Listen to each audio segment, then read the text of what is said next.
இங்கிலாந்து மற்றும் வேல்ஸில் வாகன திருட்டுகள் முன்னெப்போதும் இல்லாத வகையில் அதிரடியாக அதிகரித்துள்ளதாக புதிய ஆய்வுகள் தெரிவிக்கின்றன. 2025ஆம் ஆண்டின் ஜனவரி முதல் செப்டம்பர் வரையிலான தரவுகளின்படி அங்கு ஒவ்வொரு 5 நிமிடங்களுக்கும் ஒரு வாகனம் திருடப்படுவது கண்டறியப்பட்டது.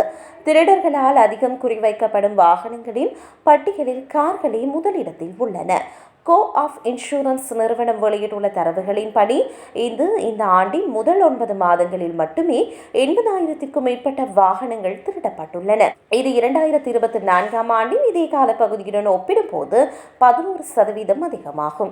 வாகன பாதுகாப்பு நுட்பங்கள் வளர்ந்தாலும் திருட்ட சம்பவங்கள் அதிகரித்து வருவது உரிமையாளர்கள் மற்றும் காப்பீட்டு நிறுவனங்களிடையே கவலையை ஏற்படுத்தியுள்ளது.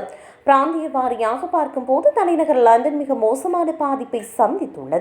லண்டன் பெருநகர போலீசார் எல்லைக்குள் மட்டும் 24,211 வாகன திருட்டுச் சம்பவங்கள் பதிவாகியுள்ளன.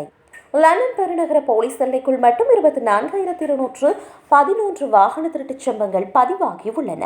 இதற்கு அடுத்தபடியாக வெஸ்ட் மிட்லாண்ட் பகுதியில் 13,000க்கும் அதிகமான திருட்டுகள் நடந்துள்ளதாக தரவுகள் தெரிவிக்கின்றன. நவீன தொழில்நுட்பங்களை பயன்படுத்தி கார்களின் மின்னணு பூட்டுக்களை உடைத்து திருடும் சம்பவங்கள் அதிகரித்துள்ளதோடு இந்த உயர்வுக்கு முக்கிய காரணமாக கருதப்படுகிறது. அதிகரித்து வரும் இந்த குற்றச்சாட்டுகளை கட்டுப்படுத்தவும் வாகன பாதுகாப்பை உறுதிப்படுத்தவும் காவல்துறை மற்றும் காப்பீட்டு நிறுவனங்கள் இணைந்து புதிய நடவடிக்கைகளை மேற்கொண்டு வருகின்றன.